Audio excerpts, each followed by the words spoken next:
Hey YouTube, this is Alice at Wonderland Speaks, and today I'm going to talk about domestic violence. Um, my motivation came from talking about mental health.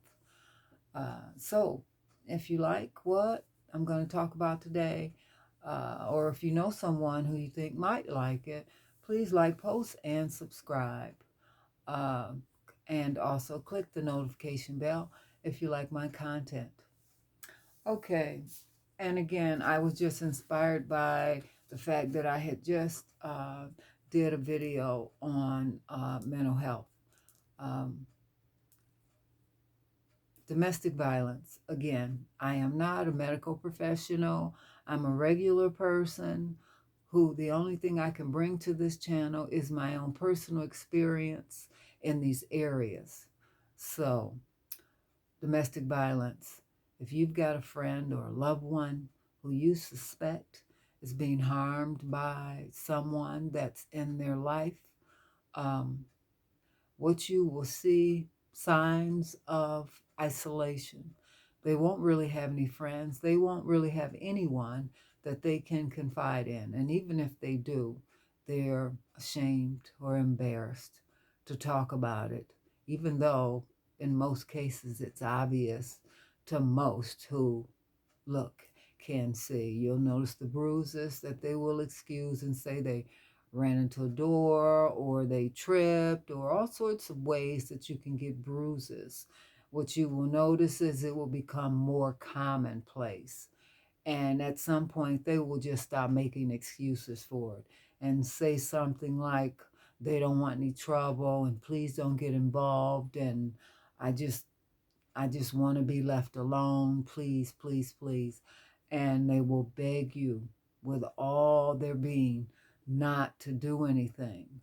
And because you love that person, you will try to comply. Over time, you will find that your friend or your loved one is in this hole, a dark hole, and now they don't even know how to get out, even if they could. You know, we watch this on TV, we see it on movies, and we don't believe we could know anyone that this could happen to.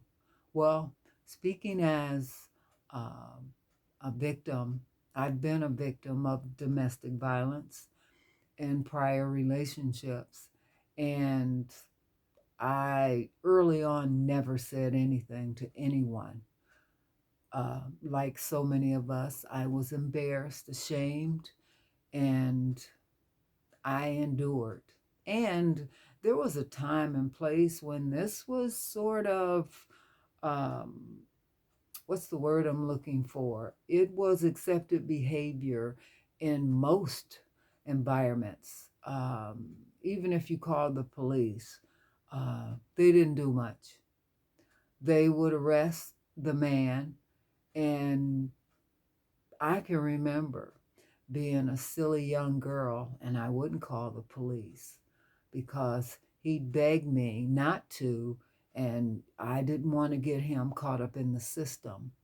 And so I was the punching bag. I was everything wrong in his life. And I was the recipient of all his pain.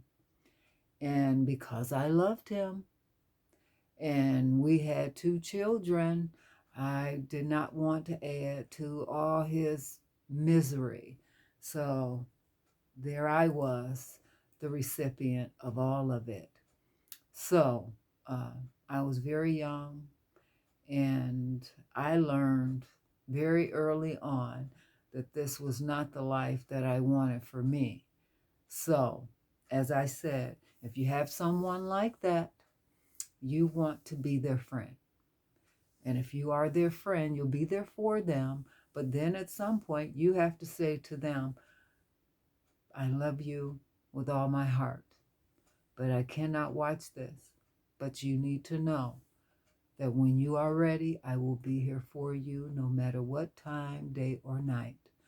I will be there for you. And that means when you're ready to get out. I do not want you to call me when you've had a fight and you just want to break. Because I'll tell you something, when you involve people, loved ones who care everything for you in this, what that does for that person, it gives your abuser someone else to abuse possibly, and you don't want to do that. So when you're ready to get out, you let your loved ones know so that they can come and get you and they can put you in a safe place so that that abusive person can't get at you again. Now, I'm not suggesting this is going to be easy. It's the hardest thing I've ever done. I literally left town the last time I was attacked by my abuser. Uh, it was a very, very peaceful day. It was like a movie. I had gotten up to start my day. It was about 7 o'clock in the morning. And I had made the mistake of moving in with my kid's dad's sister. And I don't know if you know anything about family and domestic violence, but oftentimes family members will protect abusers. So there I was on my own. Keep in mind, my children are adults. I didn't even want them to know. I'm living with my, for all intents and purposes, sister-in-law. That was the phrase that I was introduced as. So there I was. It was a beautiful day. He and I weren't technically together anymore. This is difficult for me to talk about, as you can see. I don't know, maybe you can't see, but the day had started out like so many others. I had plans for the day. One of my big mistakes, I kid you not, it was like a Lifetime movie. I was seeing someone else, and you might say, well, if you were seeing someone else, why would you be anywhere that your ex could show up at any time? Silly, I guess. There's no age on this.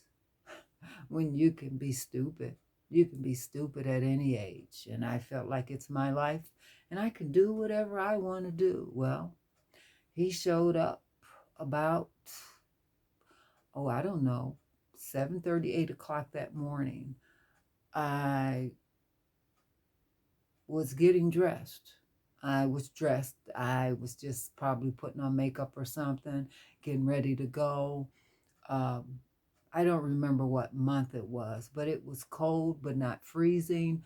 And this was back east. So I'm thinking maybe it was, I don't know. It was cold. So I'm not really sure. But I did have on a coat. Um, so he was trying to get me not to leave.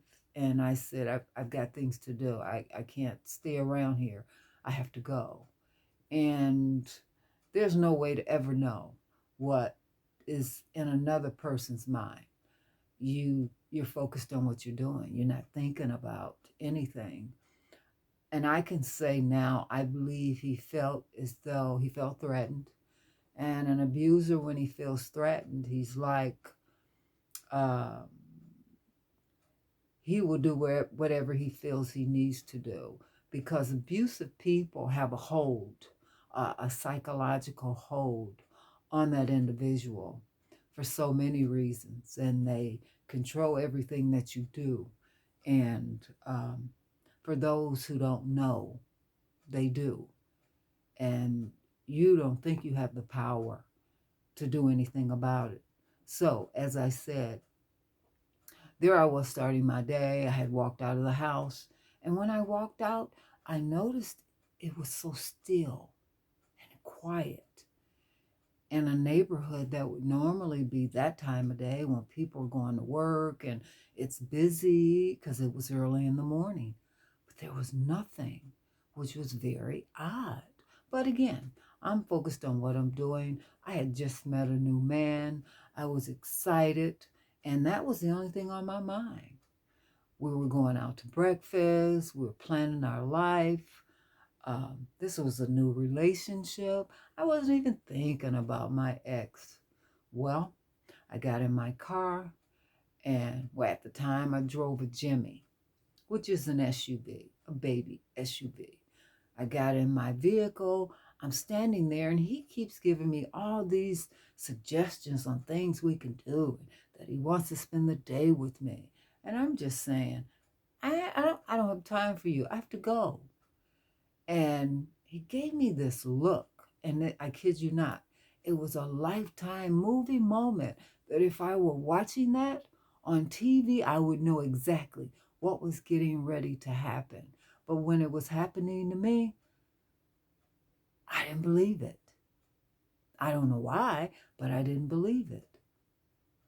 This was a situation where this person and I hadn't really been around each other in decades. So never in my mind thinking that this person who I hadn't really been around in all this time would want to harm me. Well, I was wrong, because when he realized I was serious, that I wasn't going to spend the day with him, and for some reason, I had my window down because he was begging me to stay and we could do things together that day. I didn't want him anymore, and I think he knew it. He pulled something out of his jacket. I didn't know what it was. But the next thing I knew, his hands were swinging, and I was in my vehicle and I was leaning back uh, because I didn't know what it was. I couldn't see what it was. Everything was like in slow motion, but it was fast. And so many people told me after the fact, why did you get out of your vehicle? Why didn't you just roll up your window? Well, as I said, it's like a lifetime movie. You can always tell another person what they should do in a moment.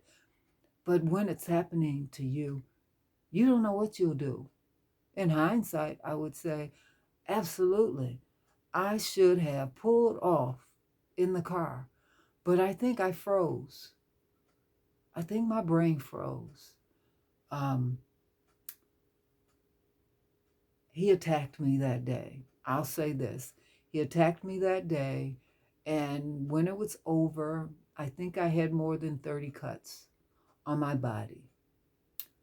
And in the moment, as I said, when it happened, it was so still, no cars in sight, no people, nothing, at a time when it would be hustle and bustle because people are going to work, kids are going to school. But at the moment of that attack, when I was attacked, fearing for my life,